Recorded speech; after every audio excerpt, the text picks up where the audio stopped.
देखु आज सारा भारतवर्ष रे माननीय प्रधानमंत्री नरेंद्र मोदी आज जो पवित्र जन्मदिन रही अवसर रे विभिन्न स्थान रे एक पेड़ माँ के नाम यही कार्यक्रम माध्यम रे विभिन्न स्थान रे वृक्षरोपण कार्यक्रम करा जाउछि। एवं आज आमे जाजपुर रोड आदर्श थाना एवं जाजपुर रोड प्रेस क्लब मिलित आनुकूल्य रे पुलिस कॉलोनी कैंपस रे आमे वृक्षरोपण कार्यक्रम करिचु एवं जो आमे वार्ता देवाक चाहूँ समाज को जे समस्ते गछ प्रति जत्नवान हुंतु कारण गछ ही जीवन। आज जो भाव में परिवेश प्रदूषित होउची एवं जो भाव में भयंकर प्रदूषण शिकार होउचंती लोक माने एवं विभिन्न स्थान रे वृक्ष अभाव बर्तमान ऑक्सीजन अभाव रही बर्तमान जो जलवायु परिवर्तन होउची धीरे धीरे परिवेश धीरे धीरे भयंकर परिस्थिति आड़ गति करुच्ची। तेणु एभली परिस्थिति रे परिवेश को सुरक्षा देवा एवं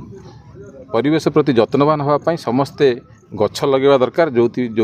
आम आज ये कार्यक्रम आयोजन करिचु। एथिरे आमर प्रेस क्लब समस्त कर्मकर्ता सदस्य माने सामिल थिले एवं स्थानीय थाना अधिकारी उपस्थित थिले, थानार अन्य समस्त कर्मचारी समस्त पदाधिकारी माने उपस्थित थिले। ता सहित ये कार्यक्रम को उद्घाटन करचंती आमर